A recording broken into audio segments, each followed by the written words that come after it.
عرفان محمد عظیمی صاحب کا سوال ہے، اللہ تعالیٰ قرآن میں فرماتے ہیں کہ اللہ کی راہ میں جو مارے جائیں گے انہیں مردہ مت کہو بلکہ وہ شہید زندہ ہیں۔ دوسری جگہ قرآن مجید میں تحریر ہے کہ اللہ کے دوستوں کو نہ کوئی ڈر ہوتا ہے اور نہ ہی کوئی خوف۔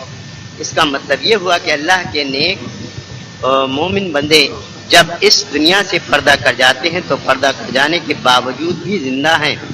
تو آپ سے یہ پوچھنا ہے کہ شہداء اور نیک بزرگ ہستیاں کن خد و خال میں زندہ ہیں؟ اس طرح جب روح جسم کا ساتھ چھوڑ دیتی ہے تو 8 گھنٹے کے بعد مادی جسم گلنا شروع ہو جاتا ہے، لیکن خواب میں جب روح جسم کا ساتھ چھوڑتی ہے تو جسم کیوں نہیں گلتا؟ اسی طرح ایک شخص 1 سال سے کوما میں چلا گیا لیکن پھر بھی اس کا جسم خراب نہیں ہوتا، آخر ایسا کیوں ہے؟ روحانی نقطہ نگاہ سے اس کی وضاحت مثالوں سے واضح کرتے ہیں۔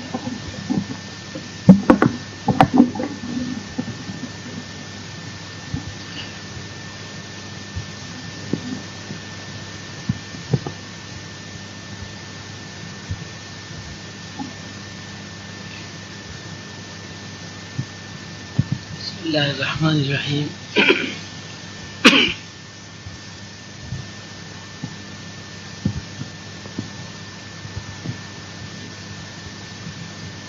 خواب اور بیداری کی زندگی ہمارے سامنے ہے۔ خواب اور بیداری کی زندگی ہر شخص کے مشاہدے میں ہے اور ہر شخص زندگی کے ان 2 رخوں میں سفر کرتا ہے اور کر رہا ہے۔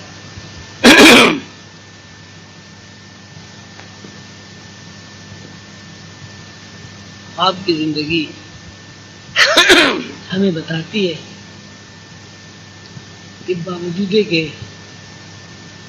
ہم دنیاوی معاملات سے دنیاوی علاق سے دور ہو جاتے ہیں اور مادی دنیا اور مادی وسائل سے ہمارا تعلق ٹوٹ جاتا ہے، لیکن اس کے باوجود بھی ہمارا جسم خراب نہیں ہوتا۔ قومی کی بھی یہی صورت ہے۔ قوم اور خواب میں یہ فرق ہے کہ نیند چند گھنٹوں کی ہوتی ہے اور دوسری یہ کہ نیند کی حالت میں کوئی بھی طریقہ اختیار کر کے سونے والے آدمی کو بیدار کیا جا سکتا ہے، لیکن اگر کوئی آدمی کوما میں چلا گیا اس کو اس طرح بیدار نہیں کیا جا سکتا اس طرح ایک سوئے ہوئے آدمی کو بیدار کر دیا جاتا ہے۔ ساتھ ساتھ ہمارے سامنے یہ بات بھی ہے کہ کوما سے جب مریض نکلتا ہے وہ بھی صورت یہی ہوتی ہے کہ جیسے کوئی آدمی سو کر اٹھ گیا۔ فرق یہ ہے کہ کوئی 4 گھنٹے سوتا ہے، کوئی 8 گھنٹے سوتا ہے، کوئی 24 گھنٹے کے لیے کوما میں چلا جاتا ہے اور کوئی 20 سال تک کوما میں رہ کر یعنی خواب کی زندگی میں رہ کر 20 سال کے بعد بیدار ہو جاتا ہے۔ روحانی علوم میں ایسی مشقیں بھی ہیں اور دنیا پر ایسے لوگ موجود ہیں جو اپنے ارادے اور اختیار سے اپنے اوپر 100 سال نیند کا وقفہ طبیق کر لیتے ہیں۔ ہندوؤں میں ان لوگوں میں جو مواحد ہیں، سادھوؤں میں، جوگیوں میں ایک اصطلاحی نام مشہور ہے کپالی چڑھانا، اس کو کہتے ہیں۔ کپالی چڑھانے کا مطلب بھی یہی ہے کہ وہ اپنے ارادے اور اختیار سے مراقبے میں جا کر اپنے اوپر 100 سال، 50 سال، 30 سال، 25 سال کی نیند طاری کر دیتے ہیں۔ یعنی وہ اپنے ارادے اور اختیار سے 30 سال تک، 50 سال تک، یہ 100 سال تک سو جاتے ہیں۔ جب 100 سال پورے ہوتے ہیں تو اسی طرح بیدار ہو جاتے ہیں جس طرح عام آدمی سونے کے بعد 8 گھنٹے میں، 4 گھنٹے میں یا 12 گھنٹے میں بیدار ہو جاتا ہے۔ ایسے بھی لوگ موجود ہیں جو 24 گھنٹے سوتے رہتے ہیں، ایسے بھی لوگ موجود ہیں جو 36 گھنٹے سوتے رہتے ہیں اور ان کی کمر ہی نہیں دکھتی۔ یہ ساری مثالیں اور سارے تجربات اس طرف رہنمائی کرتے ہیں کہ انسان کا شعور، انسان کا اختیار اس قابل ہے کہ وہ چاہے تو نیند کے وقفے کو زیادہ سے زیادہ کر لے اور چاہے تو نیند کے وقفے کو کم سے کم کر لے۔ حضرت ویس قرنی رضی اللہ تعالیٰ عنہ کا ارشاد ہے کہ مومن کو 2 گھنٹے 45 منٹ سے زیادہ نہیں سونا چاہیے۔ 24 گھنٹے میں اگر کوئی آدمی 2 گھنٹے 45 منٹ سے زیادہ سوتا ہے تو وہ روحانی نقطۂ نظر سے اپنے اوپر ظلم کرتا ہے اور اپنا بہت بڑا نقصان کرتا ہے، جبکہ عام دنیا میں 2 گھنٹے 45 منٹ سونا ایک ناممکن سی بات نظر آتی ہے۔ جب ہم روحانی لوگوں کو دیکھتے ہیں یا روحانی لوگوں کے حالات و واقعات پڑھتے ہیں تو نظر آتا ہے کہ لوگ 2 گھنٹے 45 منٹ سے کم بھی سوتے ہیں اور ان کی نیند پوری ہو جاتی ہے۔ حضور قلندر بابا اوجھا رحمۃ اللہ علیہ کے بارے میں ذاتی طور پر اس بات کو جانتا ہوں، کچھ اسباق ایسے تھے جو انہوں نے پڑھے، اس میں وہ 10 دن اور 10 رات مسلسل جاگتے رہے۔ پتہ چلا کہ آدمی کے اندر اتنی صلاحیت بھی موجود ہے، اگر وہ چاہے تو 10 دن اور 10 رات جاگ سکتا ہے۔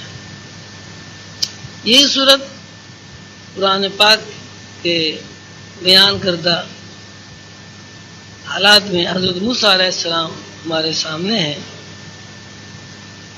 کہ 40 دن 40 راتیں وہ کوہ طور پر رہے اور 40 دن 40 راتیں انہوں نے جاگ کر یہ خواب کی زندگی میں گزاری۔ اللہ تعالیٰ نے فرمایا کہ ہم نے موسیٰ سے 30 راتوں کا وعدہ کیا اور 40 راتوں میں پورا کر دیا۔ جہاں بھی قرآن پاک میں رات کا تذکرہ ہے وہاں خواب کا حواس زیر بحث آتے ہیں، اور جہاں قرآن پاک میں لیل کے برعکس نہار کا تذکرہ آیا ہے وہاں اللہ تعالیٰ بیداری کے حواس کا تذکرہ کرتے ہیں۔ تو یہ بات تو ثابت ہو گئی کہ اگر آدمی سو رہا ہے، وہ سونے کی حالت 8 گھنٹے کی ہو، زیادہ وقفے کی ہو، 20 سال کی ہو، اگر وہ سو رہا ہے تو اس کا جسم خراب نہیں ہوتا۔ لیکن اگر وہ سو نہیں رہا اور سونے کے حواس اس سے چھین لیے گئے ہیں تو جسم جو ہے چند گھنٹے کے بعد خراب ہو جاتا ہے اور سڑ گل جاتا ہے۔ جب کوئی آدمی اللہ تعالیٰ کے دین کے لیے،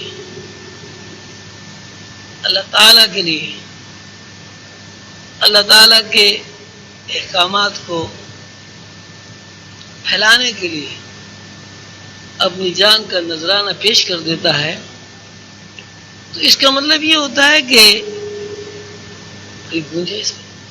اس کا مطلب یہ ہوتا ہے کہ آدمی نے اپنے جو حواس ہیں بیداری کے، ان بیداری کے حواس کی نفی کر کے اپنے ارادے و اختیار سے رات کے حواس میں داخل ہو گیا ہے۔ رات کے حواس کا جب قرآن پاک میں تذکرہ آتا ہے دراصل وہ سارا کا سارا غیب کی دنیا کا تذکرہ ہے۔ پھر آپ اس پہ غور فرمائیں کہ موسیٰ علیہ السلام کا جب تذکرہ آتا ہے تو وہاں بھی رات کا ہی تذکرہ آتا ہے. سیدنا حضور صلی اللہ علیہ وسلم کے معراج شریف کا جب واقعہ آتا ہے تو وہاں بھی رات ہی کا تذکرہ آتا ہے. سالانہ بجٹ کا جب تذکرہ آتا ہے اللہ میاں کے تو وہاں بھی رات ہی کا تذکرہ آتا ہے. شب برات جسے آپ کہتے ہیں. غیب کی دنیا میں داخل ہونے کا جب تذکرہ آتا ہے، حواس کے زیادہ ہونے کا تذکرہ جب آتا ہے، حواس کی رفتار کا بڑھنے کا جب تذکرہ آتا ہے تو وہاں بھی رات کا تذکرہ آتا ہے. جیسے اس کو آپ لیلۃ القدر کہتے ہیں، انا انزلناہ فی لیلۃ القدر، لیلۃ القدر خیر من الف شہر. انسان کی زندگی دو رخوں پر چل رہی ہے. ایک رخ بیداری ہے، اس کو اللہ تعالیٰ نے نہار کہا ہے، اور ایک رخ خواب ہے، یعنی اس دنیا سے کٹ آف ہو کر زندگی گزارنا. اس کو اللہ تعالیٰ نے لیل کہا ہے، خواب کہا ہے، لیل کہا ہے.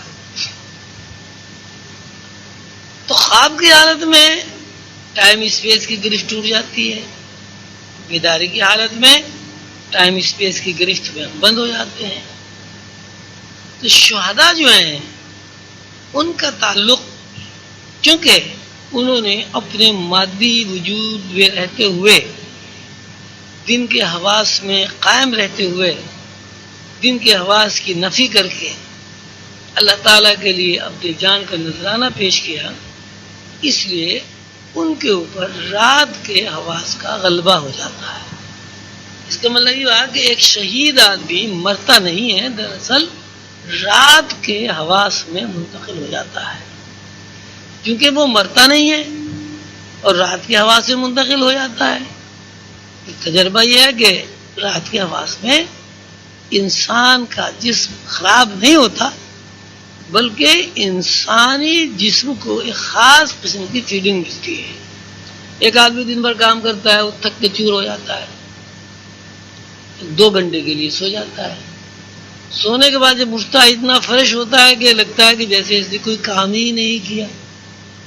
اس کا صاف مطلب یہ ہے کہ دن کے کاموں میں جو اس کی کیلوریز جل گئی یا جو انرجی اس کی ختم ہوئی، سونے کی حالت میں دوبارہ وہ کیلوریز پھر بحال ہو گئی اور انرجی جو ہے اس کا ذخیرہ ہو گیا. تو اس سے یہ بات بھی پتہ چلی کہ انسان کا جسم جب مادی وجود جس کو ہم کہتے ہیں انسانی جسم، مادی وجود جب دنیاوی معاملات میں مصروف ہو کر تھک جاتا ہے، اس تھکان کا ایک بہترین طریقہ یہ ہے کہ اس بندے کو سلا دیا جائے. اب آپ یہ کہ میڈیکل سائنس بھی یہی کرتی ہے. ایک آدمی ذہنی طور پر پریشان ہے، ڈسٹرب ہو گیا، کوئی غم ہو گیا، کوئی پریشانی ہو گئی، خدا نخواستہ گھر میں کسی عزیز جو بہت ہی قریب ہے اس کا انتقال ہو گیا، تو دماغ کے اوپر ایک عجیب قسم کی بے چینی، پریشانی، بے سکونی آدمی کے اوپر اس طرح طاری ہو جاتی ہے کہ لگتا ہے کہ اگر اس آدمی کا ذہن اس طرف سے نہیں ہٹایا گیا تو یہ پاگل بھی ہو سکتا ہے، بیمار بھی ہو سکتا ہے، فالج بھی اس کے اوپر گر سکتا ہے، بلڈ پریشر میں مبتلا ہو سکتا ہے. تو میڈیکل سائنس اس کا علاج یہ نکالا ہے، اس نے اس آدمی کو گولیاں کھلا کر یا انجیکشن لگا کر سلا دیا جاتا ہے، اور جب وہ سو کر اٹھتا ہے تو اس کے اوپر غم کی وہ کیفیت نہیں ہوتی جو سونے سے پہلے تھی. اس بات سے بھی یہ ثابت ہوا کہ انسان کی ذہنی تھکان اور انسان کا دماغی بوجھ انسان کے اوپر بیداری کے حواس میں جو پریشانیاں، مصیبتیں، بے سکونی مسلط ہوتی ہے، وہ سونے کے بعد ختم ہو جاتی ہے، یا ختم ہو جاتی ہے یا ان کا اثر اتنا زیادہ کم ہو جاتا ہے کہ آدمی پریشان نہیں رہتا، پریشان نظر نہیں آتا. شہداء جانتے بوجھتے اپنا اختیار استعمال کرتے ہیں. دیکھیے انسان کو سب سے زیادہ عزیز اپنی جان ہوتی ہے، کوئی آدمی مرنا نہیں چاہتا. اور جتنے بھی کھنڈراک انسان کے ساتھ لگے ہوئے ہیں پریشانیوں کے، اگر اس کے بارے میں یہ پوچھا جائے بھائی تم کیوں خواہ صبح سے شام تک محنت مزدوری کرتے ہو، پریشان ہوتے ہو، آپ یہی کہیں گے بھائی یہ سب کچھ ہم زندہ رہنے کے لیے کرتے ہیں۔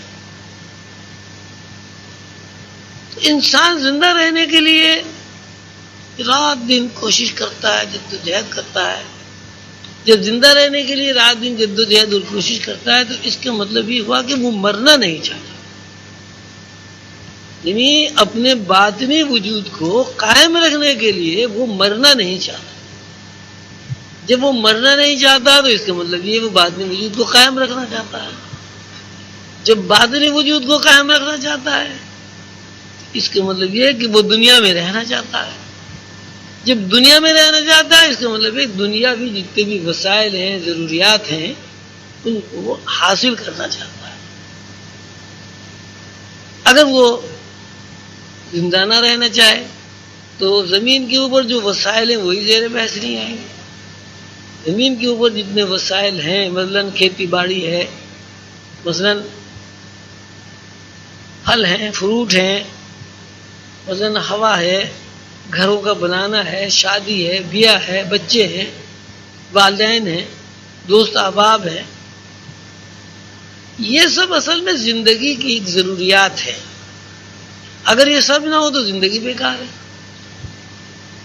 ایک آدمی ایسا نکلتا ہے ہزاروں لاکھوں کروڑوں میں کہ وہ اپنے باطنی وجود کی نفی کر کے اپنے ارادے و اختیار سے اس ظاہرہ وجود کی نفی کر دیتا ہے۔ ظاہرہ وجود کی نفی ایک تو اپنے ارادے و اختیار سے ہوتی ہے، لیکن جب ہم سوتے ہیں اس وقت بھی ہمارے ظاہر وجود جو ہے جسمانی، اس کی ہم نفی کر دیتے ہیں۔ اگر آپ نے دیکھا ہے اگر کسی انسان کا ذہن دنیاوی معاملات سے آزاد نہ ہو، جس کا تعلق جسم کو بحال رکھنے سے ہے، تو آدمی کو نیند ہی نہیں آتی۔ نیند آنے کا مطلب ہی ہے کہ ظاہرہ وجود سے عارضی طور پر انسان کا ذہن الگ ہو جاتا ہے۔ جب جسمانی وجود سے، گوشت پوش کی وجود سے انسان کا ذہن الگ ہوتا ہے، جتنی دیر کے لیے بھی الگ ہوتا ہے، اسی وقت اسے نیند آتی ہے۔ اگر وہ جسمانی وجود کے ساتھ چپکا رہے یا جسمانی وجود سے متعلق جو حواس ہیں ان کی گرش زیادہ ہو جائے تو انسان سو نہیں سکتا، اس کی نیند اڑ جاتی ہے۔ تو کہتے صاحب نیند اڑ گئی، بھئی نیند کیوں اڑ گئی؟ کہ دماغ میں سکون نہیں ہے، دماغ منتشر ہے، دماغ میں ہزاروں لاکھوں خیالات ہیں جو کسی صورت سے دماغ کو نیند کی طرف، خواب کی طرف، ٹائم اسپیس سے آزادی کی طرف متوجہ نہیں ہونے دے رہے، اس لیے نیند نہیں آ رہی۔ اب ہر آدمی کا یہ تجربہ ہے، آپ بستر میں چلے جائیں، سونے سے پہلے جو کیفیت آدمی کے اوپر ہوتی ہے اگر اس کا مطالعہ کیا جائے تو پہلی کیفیت یہ ہوتی ہے کہ وہ جسم کو ٹوٹا ہوا محسوس کرتا ہے، جسم کو تھکا ہوا محسوس کرتا ہے، یہ محسوس کرتا ہے کہ اب میرے جسم کو آرام کی ضرورت ہے۔ آرام کی ضرورت کے ساتھ ساتھ اس کے اندر جو اس کے دماغ میں جو تقاضا پیدا ہوتا ہے وہ یہ ہوتا ہے کہ مادی جسم سے متعلق جو خیالات دماغ میں ہیں ان سے آزاد ہو کر، ان سے یکسو ہو کر میں نیند کی حالت میں چلا جاؤں۔ جب یہ صورت حال ہوتی ہے تو آدمی سو جاتا ہے، اگر یہ صورت حال واقع ہو تو آدمی سو نہیں سکتا۔ پھر آپ اس پہ غور کریں، ایک آدمی ذہنی طور پر پریشان ہے، اسے خوف ہے، اسے غم ہے کسی چیز کا، تو اس غم اور خوف میں اسے نیند نہیں آتی۔ لیکن اگر وہی آدمی غم اور خوف سے نجات حاصل کر کے ذہنی طور پر یکسو ہو جاتا ہے کہ اسے نیند آ جاتی ہے۔ نیند کا مطلب ہی یہ ہے کہ آپ کا جو ظاہری جسم ہے اس ظاہری جسم کو سنبھالنے کے لیے جتنے بھی خیالات ہیں ان سے آپ کو ذہنی آزادی نصیب ہو۔ اگر ذہنی آزادی نصیب نہیں ہوگی آپ سو نہیں سکتے۔ آپ یہ کوشش کرتے ہیں کہ ذہنی آزادی آپ کو نصیب ہو تاکہ آپ کے جسم کے اوپر جو تکان غالب آ گئی ہے، آپ کے اعصاب میں جو کھچاؤ پیدا ہو گیا ہے، آپ کے دماغ میں جو انتشار پیدا ہو گیا ہے، تکان پیدا ہو گئی، وہ دور ہو جائے اور آپ سو جاتے ہیں۔ لیکن اگر آپ کے اندر یہ بات یقین بن جائے کہ جیسے ہی میں سوؤں گا میں دوبارہ نہیں اٹھ سکتا، ماشاءاللہ اتنے سارے لوگ بیٹھے ہیں، ایک آدمی بتائیے کہ ہم سو سکتے ہیں؟ اگر ہمارے اندر یہ یقین پیدا ہو جائے کہ آنکھیں بند کرنے کے بعد میں جیسے ہی سو جاؤں گا نیند میرے اوپر غالب آ جائے گی، میں مر جاؤں گا، پھر اٹھ نہیں سکتا، تو اس کا مطلب یہ ہوا کہ کوئی آدمی کبھی سو نہیں سکتا۔ کیوں نہیں سو سکتا؟ اس لیے کہ وہ مرنا نہیں چاہتا۔ وہ نیند کی حالت میں جا کر مادی وجود کو آرام تو دینا چاہتا ہے۔ وہ نیند، جس کو آدھی موت کہا جاتا ہے، آدھی موت میں منتقل ہو کر دماغ کو آرام دینا چاہتا ہے، لیکن مرنا نہیں چاہتا۔ حالانکہ وہ جب یہ کہتا ہے کہ مجھے سونا ہے، مجھے خواب میں جانا ہے، تو ظاہر مطلب یہ ہے کہ وہ مادی زندگی سے خود کو آزاد کر رہا ہے اور خود کو دور کر رہا ہے۔ اب اس کے برعکس ایک آدمی، 1 کروڑ آدمی، 1 ارب آدمی آدھی موت میں منتقل ہوتے ہیں۔ حضور پاک صلی اللہ علیہ وسلم نے نیند کو آدھی موت سے تشبیہ دیا ہے۔ 1 ارب آدمی یا 5 ارب آدمی میں ایک آدمی بھی ایسا آپ کو نہیں مل سکتا جو اپنے ارادے و اختیار سے آدھی موت کو گلے لگا رہا ہے، یعنی نیند کو۔ لیکن اس آدھی موت کو اس لیے گلے لگا رہا ہے کہ اس کے ذہن میں یہ بات ہے کہ اگر میں نے اس آدھی موت کو اپنے گلے نہیں لگایا یا میں آدھی موت میں داخل نہیں ہوا تو مزید میں زندہ نہیں رہ سکتا، میرے اعصاب ٹوٹ جائیں گے، بکھر جائیں گے، پریشانی ہو جائے گی۔ ایک آدمی وہ اپنے مادی حواس کو جان بوجھ کر اپنے ارادے اور اختیار سے اللہ کے لیے ختم کر رہا ہے۔ یعنی شہید کا مطلب یہ ہے کہ وہ چاہتا ہی ہے کہ مادی حواس سے خود کو آزاد کر کے ان حواس میں داخل ہو جائے جن حواس سے آدمی غیب کی دنیا میں سفر کرتا ہے اور جن حواس سے انسان کا تعلق اللہ کے ساتھ قائم ہوتا ہے۔ یہ ذرا بات باریک ہے لیکن ذرا غور کرنے سمجھ میں آئے گی۔ جب ایک آدمی آدھی موت کو اس لیے گلے لگاتا ہے کہ مجھے دوبارہ زندہ ہونا ہے، مجھے اس دنیا میں زندہ رہنا ہے، اور اس کو موت نصیب ہو جاتی ہے، اور اس موت کا حال یہ ہے کہ جب وہ اٹھتا ہے تو اس کا جسم خراب نہیں ہوتا۔ اب ایک آدمی جو اپنے ارادے اور وہ اختیار سے موت کو پوری طرح گلے لگا لیتا ہے یا موت سے مل لیتا ہے، موت سے ملنے کا مطلب ہے کہ رات کے حواس میں، غیب کے حواس میں اپنے ارادے اور اختیار سے داخل ہونے کے لیے مادی وجود کی نفی اس طرح کر دیتا ہے کہ گردن کٹا دیتا ہے، تو اس بندے کا جسم کیسے خراب ہو سکتا ہے؟ جب پھر اسے آپ غور کریں، حضور پاک صلی اللہ علیہ وسلم نے نیند کو آدھی موت سے تشبیہ دیا ہے۔ قرآن پاک میں بھی ہے کہ ہم تمہارے اوپر موت وارد کر دیتے ہیں پھر تمہیں زندہ کر دیتے ہیں۔ سونا موت سے قریب ترین حالت ہے. فرق یہ ہے کہ سونے میں جسم کا رشتہ روح سے اس طرح قائم رہتا ہے کہ سانس کا آنا جانا قائم رہتا ہے. لیکن سونے میں اور موت میں کوئی فرق نہیں. اب گہری نیند میں آپ سو رہے ہیں, کچھ بھی ہوا کرے آپ کو پتہ ہی نہیں چلتا. اگر بہت زیادہ گہری نیند ہو تو آپ کو پتہ ہی نہیں چلتا گھر میں کیا ہو گیا کیا نہیں ہو گیا. اگر گہری نیند اتنی زیادہ ہو جائے کہ اس نیند سے آپ کو بیداری میں لانا مشکل امر ہو, اس کو آپ بے ہوش ہونا کہتے ہیں. ایسی بے ہوشی آپ کے اوپر طاری ہو جائے کہ آپ دوا دارو سے اس کو ہوش میں نہ لا سکیں. سانس آ رہا ہے لیکن آپ بے ہوش ہیں. ایسی بے ہوشی جس کی کوئی لمٹ نہ ہو, اس کو آپ کوما کہتے ہیں کہ جب بندہ کوما میں چلا گیا. لیکن بات وہی ہے کہ انسان اپنے ارادے سے موت میں اور زندگی میں رد و بدل ہوتا ہے.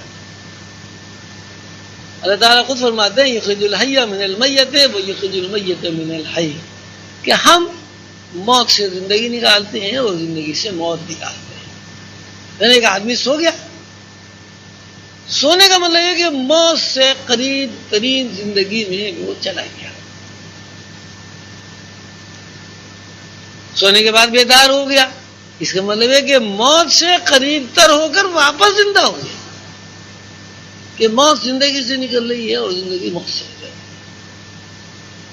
شہید کا جسم اس لیے خراب نہیں ہوتا, یا پیغمبران علیہ الصلوۃ والسلام کا جسم اس لیے خراب نہیں ہوتا کہ ان کی جو زندگی ہے اس زندگی میں موت کی زندگی کو زیادہ اہمیت حاصل ہے. موت بھی ایک زندگی ہے. یہ ہم جو موت سے ڈرتے ہیں اس کی ایک بڑی وجہ یہ ہے کہ ہم موت کو زندگی نہیں مانتے.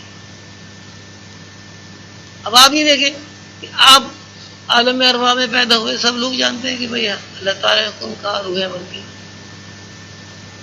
اب کچھ پتہ نہیں وہاں کہاں چلے کہاں گئے, کن عالمیوں سے گزر ہوا, گزرتے گزرتے گزرتے گزرتے ہم یہاں اس دنیا میں آ گئے. یعنی روح اس دنیا میں آ گئی. جب اس دنیا میں روح آ گئی تو اس کا صاف مطلب ہے کہ یہاں آنے سے پہلے جہاں ہم تھے وہاں ہمارے اوپر موت آئی. یہاں آنے سے پہلے جہاں ہم تھے اگر وہاں ہمارے اوپر موت وارد نہ ہوتی تو ہم یہاں پیدا ہی نہ ہوتے. اسی صورت سے جب یہاں ہمارے اوپر موت وارد ہوتی اس کا مطلب ہم کہیں اور چلے گئے, دوسرے عالم میں چلے گئے. تو ایک رد و بدل ہے, ایک رد و بدل ہے. ساری کائنات ہر وقت اس میں تغیر ہو رہا ہے. کہیں سے آدمی جا رہا ہے, کہیں سے آ رہا ہے, کہیں سے آ رہا ہے, کہیں سے آ رہا ہے. ایک آنا جانا جو ہے وہ پابندی کا آنا جانا ہے. دیکھیے مرنا سب کو ہے, لیکن ایک آدمی مرنا ہی نہیں چاہتا. جب مرنا ہی نہیں چاہتا اسے ملک الموت گھسیٹ کے لے جائے گا. لیکن ایک آدمی موت اور زندگی کی حقیقت سے واقف ہے, وہ خوشی خوشی جائے گا. اب جیسے اب یہاں سے جب ہم جاتے ہیں اس کو ہم مرنا کہتے ہیں. ایک تو مرنا جو ہے وہ فنا ہونا نہیں ہوتا. مرنا ہندی کا لفظ ہے امر ہونا, یعنی قائم ہو جانا. عربی کی طرف جب آپ آئیں تو انتقال ہونا, یعنی اس دنیا سے دوسری دنیا میں منتقل ہو جانا. مرنے کا مطلب ہے کہ اس دنیا سے دوسری دنیا میں منتقل ہو جانا, انتقال ہونا. ختم ہونا نہیں ہے, فنا ہونا نہیں ہے, نیست و نابود ہونا نہیں ہے, منتقل ہونا. انتقال ہو گیا سافر صاحب. تو آدمی جو ہے برابر اوپر سے آ رہا ہے, نزول کر رہا ہے, نزول سے اوپر کو جا رہا ہے, صعود کر رہا ہے. حضور پاک صلی اللہ علیہ وسلم نے بھی فرمایا موتو قبل ان تموتو، کہ مومن کی شان یہ ہے کہ اسے اس زندگی میں رہتے ہوئے مرنے کی بعد کی زندگی سے واقف ہو جانا چاہیے. اس زندگی میں رہتے ہوئے ہر مسلمان مرد اور عورت کے اوپر یہ فرض ہے کہ وہ اس دنیا میں رہتے ہوئے مرنے کی بعد کی زندگی کا مشاہدہ کر لے. اس دنیا میں رہتے ہوئے اسے اس بات کا علم ہو کہ جب میرے جسمانی وجود پر موت وارد ہوگی تو یہ موت یہ نہیں ہے کہ میں فنا ہو گیا، بلکہ یہ موت یہ ہے کہ میں کہیں اور منتقل ہوں. آپ یہاں سے لندن جاتے ہیں، لندن میں برف پڑ رہی ہے، سردی ہے، یہاں گرمی ہے، یہاں آپ ململ کا لباس پہن رہے ہیں یا کوئی معمولی موٹا لباس پہن رہے ہیں. تو اگر ہم اس جسم کو سمجھنے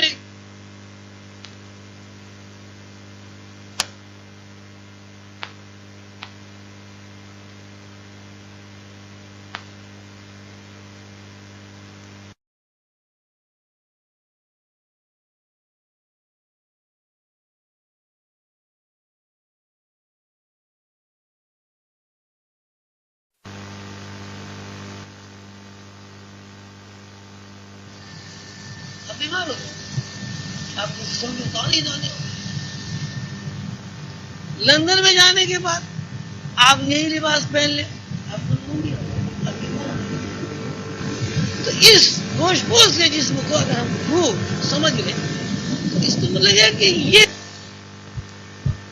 پوری سوتی کپڑے پہن رہے ہیں. جب آپ لندن جائیں گے تو یہ کپڑے یہاں اتار کے پھینک دیں. لندن تو بعد میں جائیں گے، پہلے تو یہی اتار کے پھینک دیں کہ بھائی ٹھیک ہے تھوڑی سی گرمی ہو جائے، پسینہ آ جائے گا، وہاں نمونیا نہ. یہاں سے پہن کے جائیں گے کپڑے پہنچ. تو یہ جو روح ہے یہ اپنے آپ کو ظاہر کرنے کے لیے نئے نئے لباس بناتے ہیں. مثلا جب ہم یہاں پیدا نہیں ہوئے تھے ہم وہاں کہیں تھے تو وہاں بھی لباس پہنتے. کیسا لباس پہنتے تھے؟ روشنیوں کا لباس پہنتے تھے، نور کا لباس پہنتے. اب جب ہم یہاں آ گئے، یہاں سے ہم لندن جاتے ہیں، ظاہر ہے یہاں کے لباس اتار کے پھینک دیتے ہیں، لندن ہی لباس پہن کے. اسی طرح جب یہاں مرنے کے بعد روح عالم اعراف میں جاتی ہے، جہاں لوگ مرنے کے بعد رہتے ہیں، تو یہ لباس اتار کر وہ وہاں کا لباس ہے. تو یہ مادی دنیا کا جو لباس ہے یہ گوشت میں ہے، کھاد گوشت ہڈی.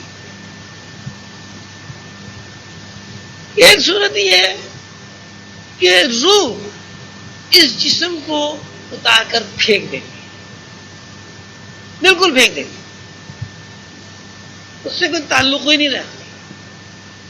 اور دوسری صورت یہ ہے چونکہ روح نے جو لباس اس دنیا میں بنایا تھا اس لباس نے اپنے ارادے اور اختیار سے اس جسم کو اللہ کے اوپر ایثار کر دیا. جب اس جسم کو اللہ کے اوپر ایثار کر دیا ہے تو روح کے لیے سب سے بڑی خوشی کی بات یہ ایثار ہے. تو وہ روح اس جسم کو خراب نہیں. یہی شہداء کا حال ہے، یہی انبیاء کرام علیہ الصلوۃ والسلام. اب انبیاء کرام کی زندگی کو آپ دیکھیں، ان کا ہر سانس، ان کی زندگی کا ہر قدم آپ جتنا بھی غور کریں گے اللہ کے خود اللہ تعالیٰ بھی فرماتے ہیں کہ ان کا ہر کام ہمارے لیے ہوتا ہے. جو وہ کرتے ہیں ہم کرتے ہیں، ہمارے ہاتھ سے پکڑتے ہیں، ہماری زبان سے بولتے ہیں. انبیاء کی طرز فکر ہی ہے کہ ان کی زندگی میں اپنی ذات ہوتی ہی نہیں. ہم انبیاء کی طرز فکر ذکر کرتے ہیں تو انبیاء کی طرز فکر یہ ہے کہ وہ ہر بات میں اللہ کو سامنے،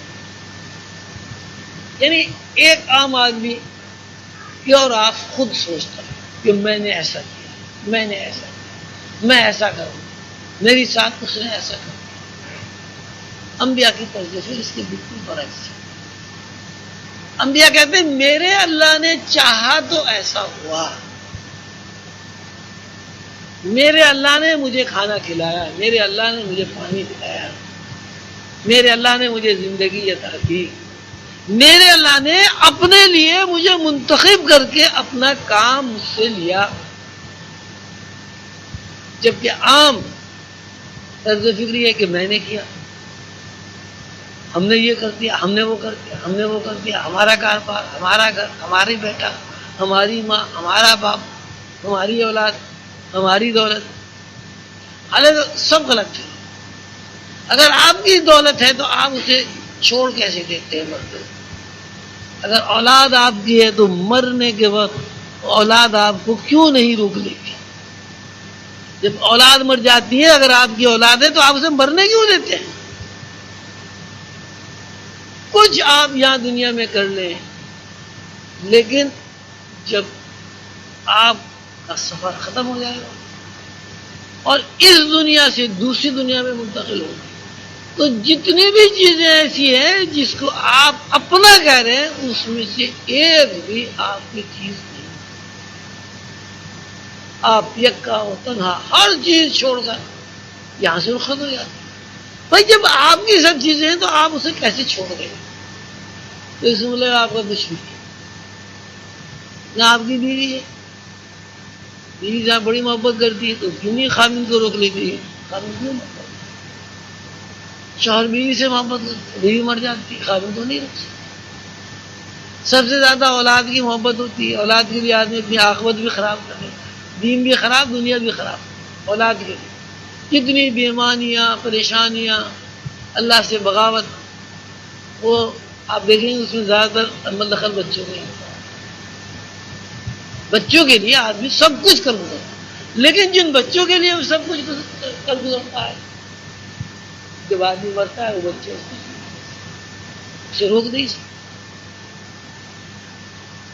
آپ ہر چیز پر محتاج ہیں۔ اللہ آپ کو کان نہ دے، آپ سن نہیں سکتے۔ اللہ آپ کو زبان نہ دے، آپ نے دیکھے نا گونگے لوگ ہوتے ہیں بیچارے، بول ہی نہیں سکتے۔ بہرے لوگ ہوتے ہیں پیدائشی، وہ سن ہی نہیں سکتے۔ پیدائشی اندھے ہوتے ہیں، وہ دیکھ ہی نہیں سکتے۔ کیا مطلب ہوا ہے؟ جب آپ دیکھ رہے ہیں تو ایک پیدائشی اندھا کیوں نہیں دیکھ سکتے؟ اس کا مطلب یہ ہے کہ اللہ یہ چاہتا ہے کہ آپ دیکھیں تب آپ کی آنکھ کام کرے۔ اللہ اگر یہ چاہتا ہے کہ آپ کے کان سنیں تب آپ کے کان آواز سن سکتے ہیں۔ اللہ اگر یہ چاہے تو آپ زمین پر پھریں تو آپ کے اندر حرکت پیدا ہوگی۔ اگر اللہ نہ چاہے کہ آپ زمین پر چلیں پھریں، آپ نے کیا خالی زیادہ لوگ نہیں دیکھے؟ کیا آپ نے ایسے بچے نہیں دیکھے وہ ان کے اندر آزائی نہیں ہوتی؟ پیغمبران علیہ السلام کی جب طرز فکر آپ غور کریں گے تو ان کی ایک ہی طرز فکر، تمام انبیاء اور انبیاء کے بعد تمام اولیاء اللہ کہ وہ کسی چیز کو اپنی ملکیت قرار نہیں۔ ٹھیک ہے نا، حضور پاک صلی اللہ علیہ وسلم نے فرمایا کہ انبیاء کا ورثہ ہی نہیں ہوتا، انبیاء جائیداد ہی نہیں چھوڑتے۔ یہی نہیں آپ نے پڑھا ہوگا کہ حضرت موسیٰ نے اتنی بلڈنگیں چھوڑ دی، حضرت عیسیٰ نے اتنی فیکٹریاں چھوڑ دی، حضور پاک صلی اللہ علیہ وسلم نے اتنی جائیداد چھوڑ دی۔ کہیں پڑھا کہیں سنا بھائی؟ انبیاء کا ورثہ ہی نہیں ہوتا۔ ورثہ کیوں نہیں ہوتا؟ انبیاء کا ورثہ اس لیے نہیں ہوتا کہ انبیاء کو یہ پتا ہے کہ کوئی بھی آدمی اس زمین پر ملکیت کا دعویٰ ہی نہیں کر سکتا۔ زمین اللہ کی مفت، آپ کیسے ملکیت کا دعویٰ کر سکتے؟ اسی لیے جو گھر بناتے ہیں ہم لوگ، اسی لیے اللہ کو بتائیے کتنے پیسے دی؟ بھائی یہ تو گورنمنٹ پیسے لیتی ہے کہ ہم نے پلاننگ کی، ہم تمہیں پانی دیں گے، ہم تمہیں سڑک بنا، جو بھی ہے، اللہ کو تو کچھ نہیں پہنچا۔ اتنی اللہ تعالیٰ نے زمین کو وسعت دی، اس زمین کے اندر اللہ تعالیٰ نے وسائل آپ کے لیے نکالے. سونا، اب سونے سے آپ کا سارا کاروبار چل رہا ہے ساری دنیا میں. اللہ کو آپ نے کتنے پیسے دیے، سونا نکالا. آپ کے اندر ساری مشینری چل رہی ہے، ٹھیک ہے نا، دل بھی چل رہا ہے، پھیپھڑے بھی، ہر چیز چل رہی ہے آپ کے اندر. آپ یہی کہیں گے کہ اللہ چلا رہا ہے، اللہ نے کو آپ نے کیا دے دیا؟ تو کس بنیاد پر آپ یہ کہہ سکتے ہیں کہ صاحب یہ دنیا میری ملک ہے؟ کس بنیاد پر آپ یہ کہہ سکتے ہیں کہ یہ مکان میری ملک ہے؟ آپ یہ کہہ سکتے ہیں کہ ہے عارضی طور پر استعمال کے لیے ایک چیز آپ کو دے دی گئی، لیکن آپ ملکیت کے ساتھ. حضرت ابراہیم ادم کا بڑا مشہور قصہ ہے کہ دربار میں بیٹھے ہوئے تھے، ایک صاحب تشریف لائے، ننگے پیر اور دو غبار سے کپڑے بھرے ہوئے، آگے دربار میں کھڑے ہو گئے. صاحب یہ بادشاہ سے ملنا ہے. ایک تو بڑی عجیب بات کی ہوئی کہ دربار میں ایک ایسی دہشت تاری ہو گئی کہ اسے دربار میں روک نہیں سکے اس مرتبہ. حضرت ابراہیم ادم نے کہا کہ بھائی کون ہو تم؟ کہنے صاحب مسافر ہوں. بھائی مسافر ہو تو سرائے بھی ٹھہرو. کہنے لگے بھائی سرائے تو ملی نہیں. اتنی بہت سرائے ہیں. اچھا تو کہنے لگے دربار یہ بھی تو سرائے ہے. وزراء نے کہا نہیں یہ سرائے نہیں، یہ بادشاہ کا دربار ہے، ادب سے بات. بندے نے پوچھا ابراہیم ادم سے، بادشاہ تھے اپنے زمانے کے، کہ اس دربار میں تم سے پہلے کون تھا؟ سر میرے باپ تھے. اس سے پہلے کون تھا؟ سر میرے دادا تھے. کہ اس سے پہلے کون تھا؟ کہ جس سے ہم نے سلطنت لی وہ تھا. کہ اور سرائے کیا ہوتا ہے؟ سرائے کا اور مطلب کیا ہے؟ بھائی سرائے میں بھی لوگ آتے ہیں، ٹھہرتے چلے جاتے ہیں. تمہارے یہاں بھی یہ پہلے تمہارے دادا ہے وہ ٹھہر کے چلے گئے، تمہارے ابا ہے وہ ٹھہر کے چلے گئے، اب تم آ گئے تم ٹھہر کے چلے گئے. اس بات پر حضرت ابراہیم ادم نے بادشاہ چھوڑا. یہ کیسی سچی بات ہے بھائی؟ میں اس کو کہہ رہا ہوں دربار ہے، اب میں مر جاؤں گا میں بھی چھوڑ کے چلے جاؤں گا، کل تو میری بات نہیں. تو جتنا بھی آپ غور کریں گے اپنی زندگی کے بارے میں، اپنی آل اولاد کے بارے میں، وسائل کے بارے میں، اپنے جائیدادوں کے بارے میں، اپنے کاروبار کے معاملے میں، آپ کو اگر آپ صحیح معنوں میں غور کریں، عقل کے ساتھ، تو آپ کی سمجھ میں ایک ہی بات آئے گی کہ یہاں انسان کی کوئی چیز ملکیت کا اگر کسی کو حق پہنچتا ہے تو اللہ تعالیٰ کی ذات ہے. اقتدار اعلیٰ اگر کسی کے پاس ہے تو اللہ تعالیٰ کے پاس.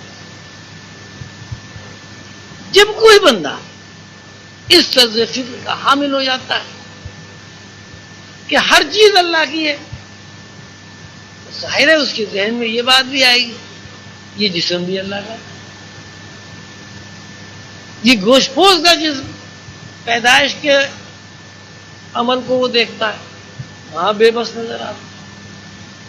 کچھ ماں کے پیٹ میں کیا ہے یہ پتہ نہیں، پیدا کہاں ہو رہا ہے اسے یہ پتہ نہیں. بھائی بنگی کے یہاں پیدا ہو رہا ہے، چمار کے یہاں پیدا ہو رہا ہے، پٹھان کے یہاں پیدا ہو رہا ہے، سید کے یہاں پیدا ہو رہا ہے، غلام کے یہاں پیدا ہو رہا ہے، بادشاہ کے یہاں پیدا ہو رہا ہے. بے بس کوئی اختیار.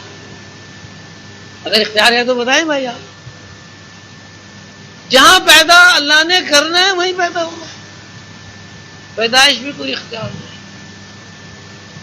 پیدا ہونے کے بعد اس بات پر کوئی اختیار نہیں کہ غذا فراہم ہو. ماں کے دل میں اللہ محبت نہ ڈالے،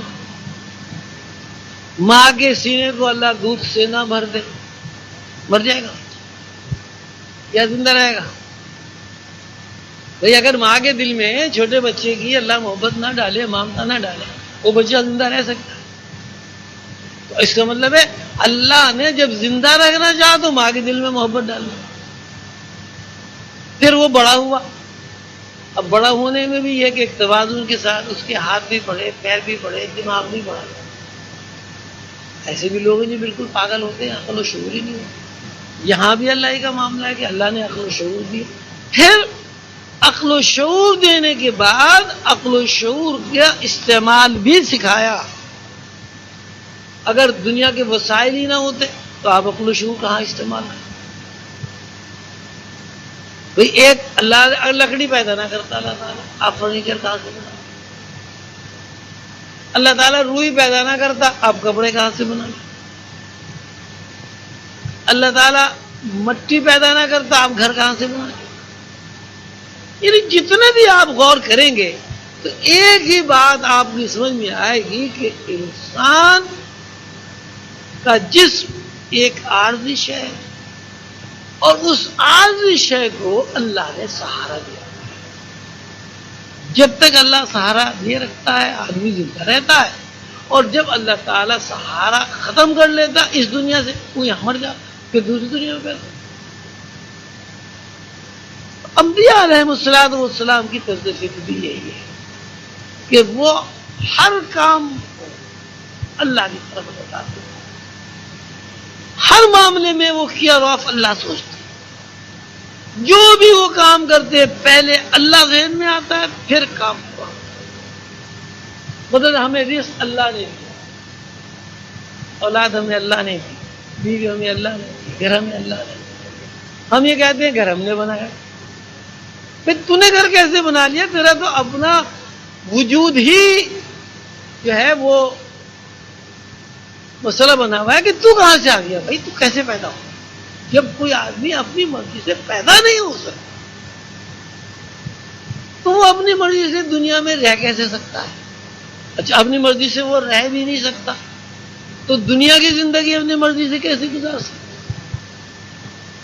جن لوگوں کی یہ طرز فکر ہو جاتی ہے انبیاء علیہ السلام کے مطابق، پھر ان کا ذہن مادیت میں رہتے ہوئے بھی مادیت سے آزاد ہے.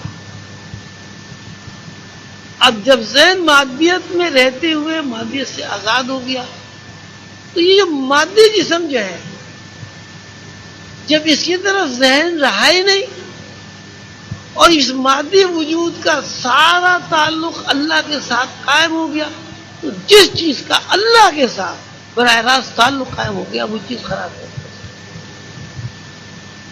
شہداء میں، انبیاء میں، اور سارے اولیاء اللہ تو نہیں، ٹاپ کے اللہ اولیاء اللہ ایسے ہیں کہ ان کی قسمت آتی ہے. اولیاء اللہ کی تو بہت ساری قسمیں.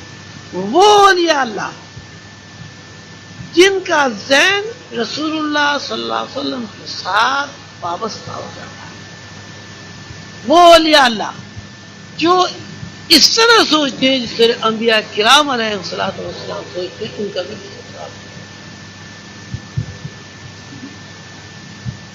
اب دوسری بات جو یہ کہہ رہے ہیں کہ صاحب کہ آدمی سوتا رہتا ہے جسم خراب نہیں ہوتا، لیکن اگر آدمی مر جائے چند گھنٹوں میں جسم خراب ہو جاتا ہے.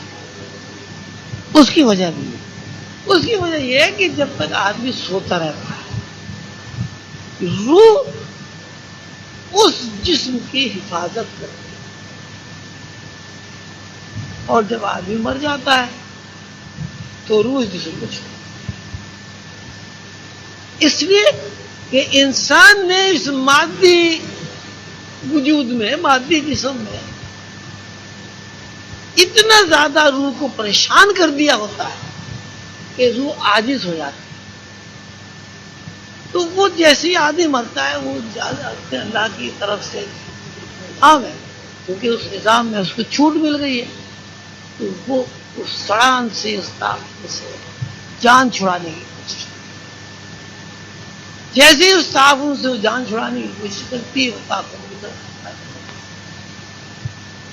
لیکن چونکہ اللہ تعالیٰ نے یہ فرما دیا ہے مستقر و متاع الہین کے ایک وقت معینہ تک آدمی کو زندہ رہنا ہے زمین کے اوپر، تو روح اللہ تعالیٰ کی حکم کی پابند.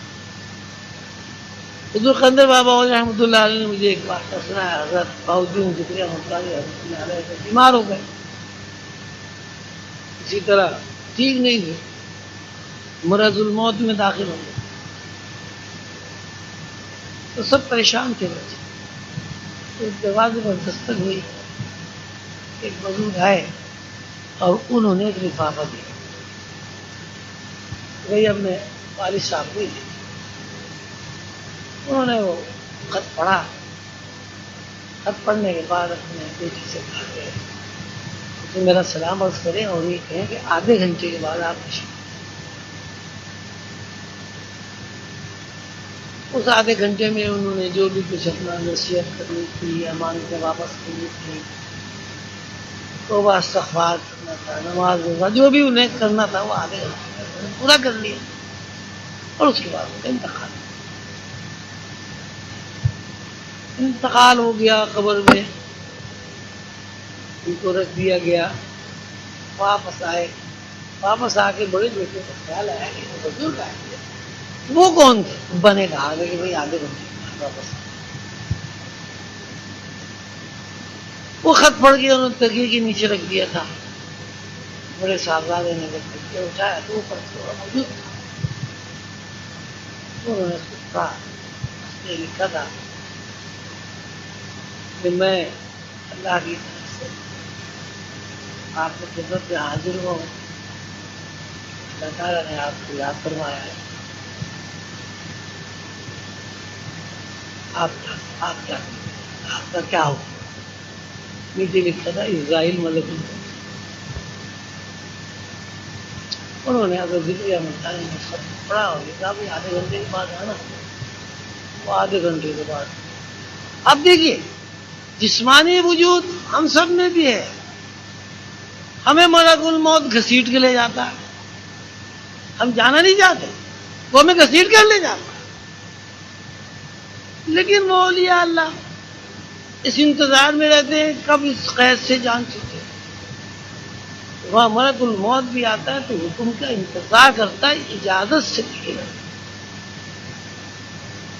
بات کیا ہے کہ حضرت بہاؤالدین ذکر ملتانی رحمۃ اللہ علیہ میں انبیاء علیہ السلام کی طرز فکر کام ہے۔ تو جس بندے کے لیے ملک الموت بھی اجازت کا طلبگار ہو، اس کا اللہ سے کتنا تعلق ہوگا، اور اس کا جسم بھائی کیسے خراب ہو؟ جسم کے خراب ہونے کا جو معاملہ ہے وہ صرف یہ ہے کہ انسان کے اندر انبیاء کی طرز فکر کام نہیں ہے۔ اور شہداء کیا تھی؟ شہداء کے بارے میں آپ دیکھیے نا، وہ جان ہوئے ہنستے کھیلتے ہوئے اپنی جان کا نذرانہ اللہ کو پیش کرتے ہیں، خالص انبیاء کی طرف۔ انبیاء علیہ السلام نے ہی بتایا کہ بھئی اللہ نے فیصلہ کیا، اللہ ہی کے لیے تم زندہ ہو، اللہ کے لیے مرنا چاہیے، یہ جسم بھی اللہ نے بنایا، اور جو اللہ کے لیے اپنے ارادے و اختیار سے اپنے آپ کو قربان کر دیتا ہے وہ اللہ کا دوست بن جاتا ہے، اس کے اوپر موت وارد ہے۔ مطلب یہ کہ وہ حواس کی یہ جو گورکھ دھندا ہے، بیداری کے حواس، خواب کے حواس، ٹائم اسپیس کے حواس، آزاد حواس، محدود حواس، اس سے وہ آزاد۔ اب جب وہ آزاد ہو جاتا ہے تو حواس کی ہی تو یہ ساری کار فرمائی ہے، یہ جسم بھی آزاد ہو جاتا ہے اللہ سے۔ اللہ تعالی ہم سب کو انبیاء کرام علیہ السلام کی توفیق عطا فرمائے، اور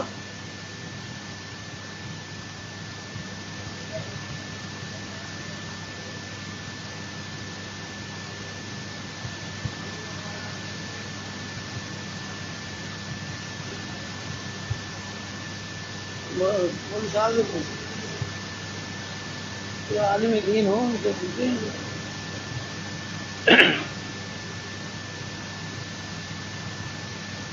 اب صورت حال یہ ہے کہ انبیاء علیہ السلام کی جو طرز فکر ہے تو آپ کو پتہ چل گیا کہ انبیاء کی طرز فکر سیدھی سچی طرز فکر یہ ہے کہ وہ یہ کہتے ہیں کہ یہاں وہاں ساری کائنات اللہ کے علاوہ کچھ بھی نہیں۔ اب آپ جب زندہ رہیں، کھانا کھائیں، کھانا تو آپ ہی کھا رہے ہیں، آپ یہ سوچ لیں کہ بھائی اللہ نے ہمیں کھانا کھلایا، پیٹ تو آپ ہی کا بنے۔ اللہ تعالیٰ نے آپ کو پیاس لگائی، آپ کو پانی پیا، آپ یہ سوچ لیں کہ میرا اللہ کتنا اچھا ہے، مجھے کیسے ٹھنڈا پانی پیا۔ پانی تو آپ نہیں پیا، شراب تو آپ نہیں، اللہ کو تو پانی نہیں کہیں چلا گیا۔ اللہ نے اولاد دی آپ کو، آپ خوش ہو کہ اللہ کتنا اچھا ہے کہ مجھے کھلونے بھی دی، مجھے اولاد عطا کرے، اولاد کی تربیت کریں۔ اس لیے اولاد کی تربیت کریں کہ اللہ نے آپ کے ذمے ان کی تربیت فرض کریں۔ اولاد کو اس لیے پرورش نہ کریں کہ وہ بڑھاپے میں آپ کے کام آئے گی۔ اولاد کی پرورش اس بنیاد پر نہ کریں کہ وہ بڑھاپے میں آپ کی لاٹھی بنے گی۔ کوئی اولاد لاٹھی نہیں بنتی۔ لیکن اگر آپ نے اپنی اولاد کی پرورش اللہ کے لیے کر دی تو وہ اولاد آپ کے کام آئے گی۔ اس لیے کام آئے گی کہ وہ اولاد بھی تو یہ سوچے گی مجھے اللہ نے کیسا اچھا باپ دیا۔ جب آپ کے ذہن میں یہ ہوگا کہ اللہ نے مجھے اولاد دی اور مجھے اس کی تربیت اس لیے کرنی چاہیے کہ اللہ نے میری ایک ڈیوٹی لگا دی کہ میں اس کو انسان بنا دوں، سارے آپ اسے انسان بنا دیں گے تو وہی اولاد آپ کی انسان بن جائے گی۔ وہ بھی سوچے گی کتنا بڑا میرا اللہ رحیم و کریم، مجھے ایسا اچھا باپ دیا۔ تو آپ کی خدمت کریں، آپ بھی رشتے دیں۔ انبیاء کی طرز فکر اپنانے کے لیے ایک سیدھی نسخہ ہی ہے، آپ کچھ بھی کریں، کچھ بھی کریں، اس کا رخ اللہ کی طرف۔ یہ ایک پریکٹس ہے، ایک مشق ہے۔ جیسے جیسے یہ پریکٹس اور مشق بڑھتی چلی جاتی ہے، اسی مناسبت سے آدمی کے اندر انبیاء کرام اور اسلام منتقل ہو جاتی ہے۔ اور جتنی جس کے اندر ساری تو ہو نہیں سکتی، انبیاء تو انبیاء ہی ہیں، لیکن جتنی بھی زیادہ انبیاء کی طرف سے منتقل ہو جاتی ہے، اسی مناسبت سے اس کا ذہن مادیت آزاد ہوتا ہے۔ اور جیسے جیسے اس کا ذہن مادیت سے آزاد ہو جاتا ہے، اسی مناسبت سے اس کو روح سے قربت، اپنی روح سے قربت۔ اب چاہے روح نہ سڑتی ہے، نہ گلتی ہے، نہ کھاتی ہے، نہ پیتی ہے، تو انسان کے اندر وہ حواس پیدا ہو جاتے ہیں، جو حواس اس کو خواب کی زندگی میں زندہ رہتا ہے۔ دیکھیے خواب کی زندگی میں آپ 24 گھنٹے سوتے رہے، آپ کو نہ پانی پینا، نہ آپ کو کھانا کھانا۔ جب 24 گھنٹے کے بعد آپ اٹھیں گے، آپ کو کوئی کمزوری نہیں ہوگی۔ لیکن اگر آپ بیدار رہیں تو 24 گھنٹے میں کئی دفعہ آپ کو کھانے کی ضرورت پیش آئے گی، آپ بغیر کھائے کوئی نہیں رہے گا۔ بات کیا ہے کہ خواب کی زندگی میں آپ روح سے قریب ہو گئے ہیں۔ اب روح کھاتی پیتی نہیں ہے، بغیر کھائے پیے زندہ رہتی ہے، تھکتی بھی نہیں ہے، بیمار بھی نہیں ہوتی۔ کبھی آپ نے کسی کو دیکھا کہ کوئی آدمی سوتے ہوئے بیمار ہوا؟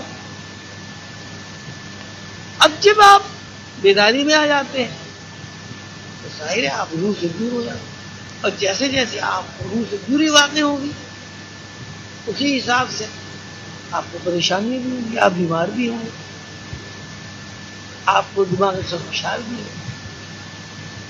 انبیاء کی طرز فکر حاصل ہونے کے بعد انسان کے اندر جو جوہر پیدا ہو جاتا ہے اور جو وصف پیدا ہو جاتا ہے وہ یہ ہوتا ہے کہ وہ مادی وجود میں رہتے ہوئے سارے کام کرتا ہے، کھاتا بھی ہے، پیتا بھی ہے، کاروبار بھی کرتا ہے، کھیتی باڑی بھی کرتا ہے، شادی بھی کرتا ہے، بچے بھی کرتا ہے، لیکن اس کا ذہن مادی وجود میں منہمک نہیں ہوتا، اس کا ذہن اللہ کے ساتھ ہوتا ہے۔ اللہ تعالیٰ صلی اللہ علیہ وسلم کے درجے فکر پر چلتے ہوئے اپنی زندگی کو روح سے قریب آنے